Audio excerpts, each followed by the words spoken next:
Hey, hello guys, it's Jimmy and Lori, and we're kind of stuck here in Marathon and decided to do the inside of Sanibel video for you. Here we go. Alright, this will start in the forward cabin. This is the companionway, our main entrance really, and there's the cockpit, and here's our companionway stairs. Just put some non-skid on there so we don't bust our butts. And this is the saloon. And here is some of our electronics. This is our battery monitor. So the solar and wind generator and battery status can all be monitored there. Our VHF radio for short-range communication. We have over here, we've got our the original Allied Boat Company Mistress number 4 circuit breakers. So that's where all that is. And then what we got here, shore power. This is our inverter when we want to use 110.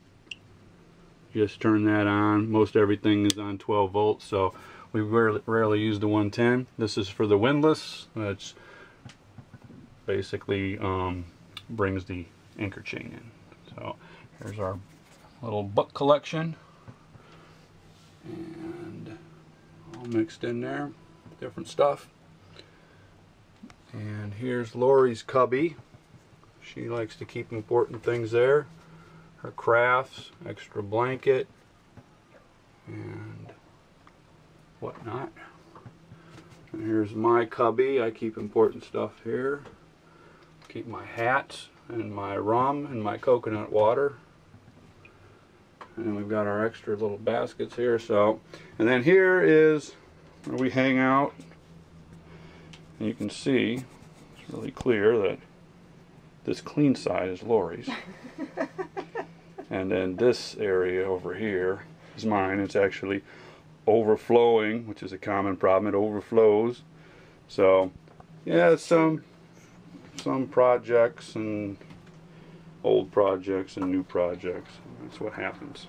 So, and then underneath here is all, I've got some more electronics under here, this side, and then under this seat is a bunch of provisioning, and here is provisioning.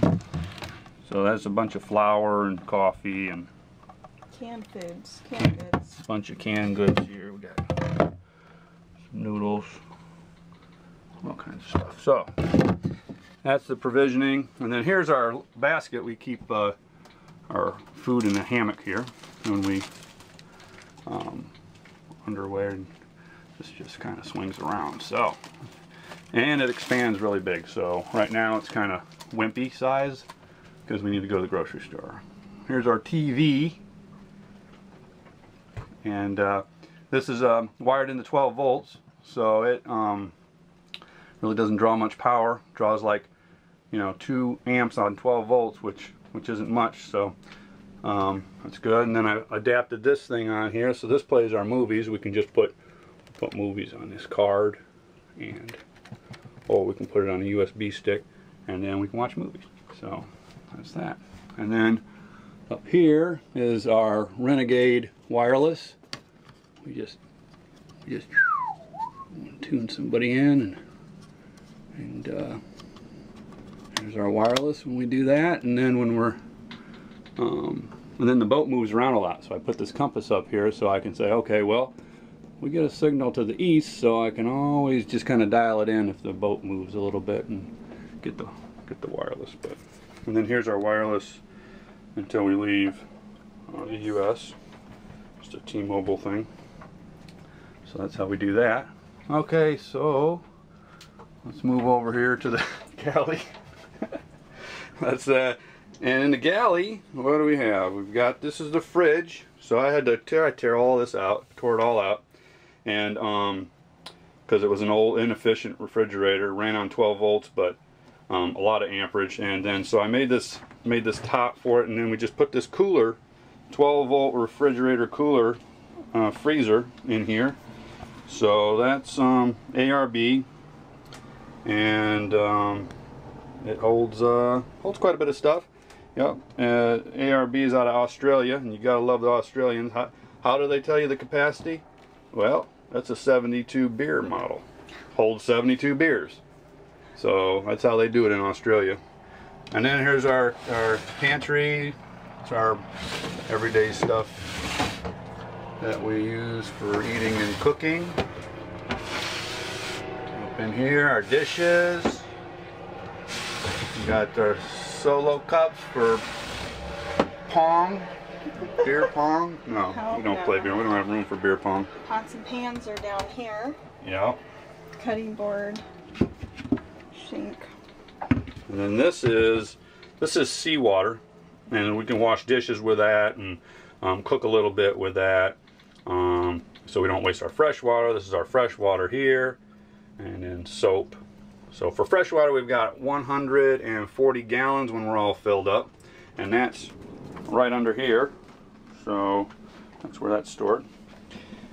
And this is the, yes please. So this is extra cabinet, what's this? Counter space. And this kind of folds down when we want to cook. And actually we leave it up all the time. But just for demonstration purposes, we decided to put it down. And this is our stove. So it's unlocked here. So when we're underway, it's a gimbaled stove. It can move around, you know. So, you know, it's like this sometimes when we're sailing. Yep. And but everything's sitting straight on there, so that's how far the boat's heeled over, and so that's how it does it. So that's a pretty trick. And then our oven, which really has been working pretty good for us. We've been making bread, we've been making all kinds of stuff, huh? And then on the top we got the pressure pot, pressure cooker, and that cooks a fraction of the time because it, you know, uses the pressure to heat the food. So that's highly recommended for fast, efficient cooking. Oh, and then here's propane. Now we got to shut the propane off. Propane is very dangerous on the boat because it settles. It's heavier than air, so it'll settle down in the bilge, and then any kind of spark or something is bad juju. It can easily blow up the boat and whoever's in it or on it or near it. So anyway, this shuts it off. The propane tanks are in the cockpit, so they're outside. This shuts it off up there, and this valve shuts it off also. So there's a bunch of safety involved in the propane on the boat, which is what the stove operates on. So this is the mast. This is the mast. This is the mast. It's you've seen that in the outside video, and it goes right down through the boat. And it's called a keel stepped mast. It goes all the way down to the bottom, and it rests down there. A lot of pressures on that being pulled down. So, and let's see, what else do we have in here? We might be able to move on. No, we've got this. This is our clock, which I thought was going to be a barometer, and I thought this was going to drive me crazy at first. It's called an 8 bells clock. So there's a 4-hour cycle, and then every 4 hours it starts the cycle again. So at 12:30 it'll dong once, and then at 1 it does it twice, and then 4 times, and then 6 times, and then at 4 it does it 8 times, and then it does it again and does it again and does it again. So after you figure it out, you can kind of know what time it is wherever you're at. And originally it was used for watch. So everybody knew who was on watch when. And here's our bell. This is for, we can take this off of here and take it up for fog or Special announcements. Or important announcements after I've had some rum. And here is the forward berth and Lori's dresser. The V berth, which is your feet basically go down. This is the bow of the boat, and the anchor locker up there further. You know, that's where all the chain is, and so you sleep on this, on, you know, one person there, one person there, And then this is the closet. It's full of our extra sails, extra anchor line, and a guitar, and ropes, all kinds of good stuff. And then this closes off like this, and this is like its own separate room. So you've got your vanity, and you've got you know, your bed and everything separated. This is the forward head, and that's the forward head. Look at that. Some storage back there. I'll do a video in the future about when we have visitors. It'll be maybe a guide on how to use everything, including the head. Stay tuned. It's going to be very exciting. Talk about the bags, what the bags are for. And then we hang these bags on this side of the V-berth for our extra provisioning and foods. They're categorized, so I'm told. I haven't figured it out yet, but that's what I'm told. And then under here, under the V-berth, is a bunch of storage. So that's where I keep a lot of spare parts and extra lines and ropes and anchors and all that good stuff. So what do you have? We got more storage under here. This is just, I think, our sewing machine and our hookah, the hookah rig, which is for actually diving down with air. And what do we got here? I'm supposed to show you the hatch. So this, sunroof. yep, and then this opens up, and actually when we're at anchor, it's nice because all the wind comes right in there and comes down and keeps us cool. And here's our offshore rods. So when we're sailing, we can troll behind and catch all kinds of stuff, hopefully. So that's the V-berth. And let's head back to the back. Lori, do you love New York? Yep, I love New York. And so this is the nav station. The nav station, where is that? In focus here. Okay, nav station. And it's a mess because I've got projects going on. Like here's a little, this is for this is my solar powered GPS. So this thing actually operates this GPS, which is pretty cool. Anyway, that's one of the, and then we got my ham radio. So that's going to be good. And then here's our wet locker, and this is our foul weather gear. We've got our harnesses, we've got our life vests and such down here. Here is my tool area, hardware, just power tools and various projects. Another half a dozen projects here. My toolbox. Lucky enough we were able to bring all these tools, so that's going to be good down the road when we need to do repairs. Alright, here we are in the back, also known as the aft. And here's a closet. Now see, I didn't show you, but the other closet closes like this similarly, and so it's a whole, you know, forward berth. So you have your own closet, you've got your own vanity, your toilet, so it all kind of closes off, and so does this back here. This is where we keep our hanging clothes and various other things. My dresser. And then this is our aft berth where we sleep. And let's see. Okay. Under here is our steering. So I thought that, I'll grab this. Okay. Conveniently located. Easily accessible. You see that? Okay. So then this is a steering quadrant. This just goes right down. This shaft goes down onto the rudder, and so these cables pull one way or the other and steers the boat.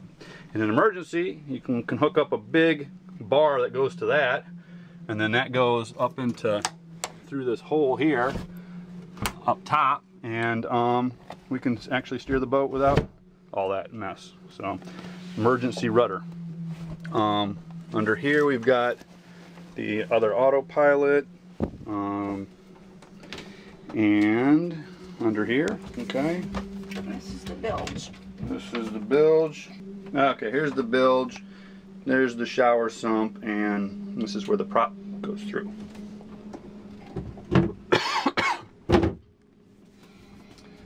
Alright, and then the aft vanity. And the fans. On our little 12-volt fans. I think once we get down in the tropics, that'll be nice.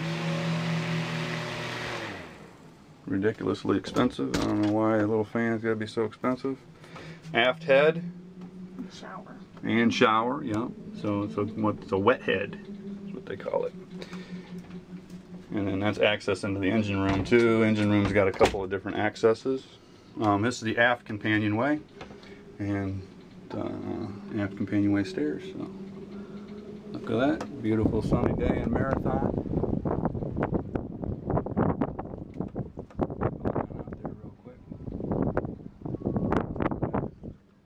Now the engine room. Engine room.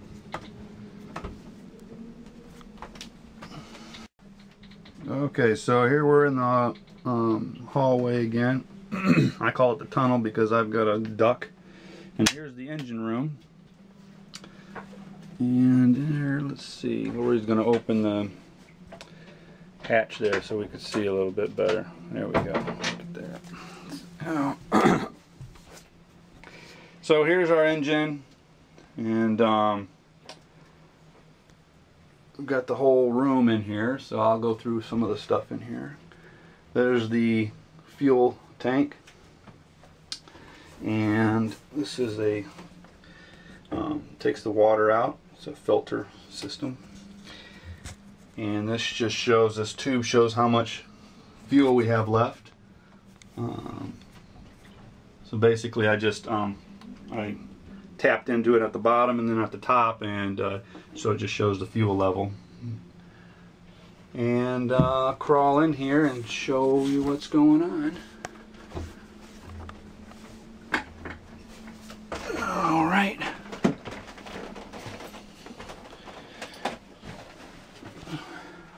Okay, so let's see here. Here's the electrical panel. This is where all the electronics come. One spot, so if something's going wrong, then this is typically where we go. This area right here is 110, all the 110 stuff. This is all the 12-volt stuff. And then here's where the main power is. So there's a lot of amperage going through the batteries. I have to use these larger connectors, and then here's the negative. Negative all goes through this. This is so the battery monitor can know exactly, you know, how much amperage has been used. Then the inverter. This is the inverter fuse right here, because that draws a lot of amperage when you're running 110 off of this battery bank. So here's the battery bank. Hold on, right here. Okay, so here's the battery bank. These are basically golf cart batteries, 4 golf cart batteries, run in series and parallel. So you can up it, take 2 of them, wire them together, and you'll make 12 volts. 2 6-volt batteries will make 12 volts, and then you wire those together and you double the amperage. So Sanibel does pretty good on these 4 batteries, and as long as you maintain them well, I think they should last quite a while. And here, let's see what we got back here. Whoa, some storage. This is our beer storage back here, and that is for trading with the fishermen. And this is our holding tank. 13 gallons. 13-gallon holding tank. Poo tank, yeah. And this is a emergency bilge pump. So if there's problems and we lose electric, this thing will pump out the water. So, and this is the non-trading beer storage area. So what else we got? Our hot water heater. And this hot water heater is only heated by, well, it's heated by the engine when it's running, which we try not to run ever. Usually we just run it when we're going in or out of a port or an anchorage. And but this is heated by the wind generator. So once the batteries are charged, the controller says, well, the extra power goes to the element that's in the hot water heater. So it keeps it pretty hot. So when it's cold and nasty and windy and blowing outside, then typically we've got hot water for a nice hot shower. So as long as we've got the water. So that's the engine room, and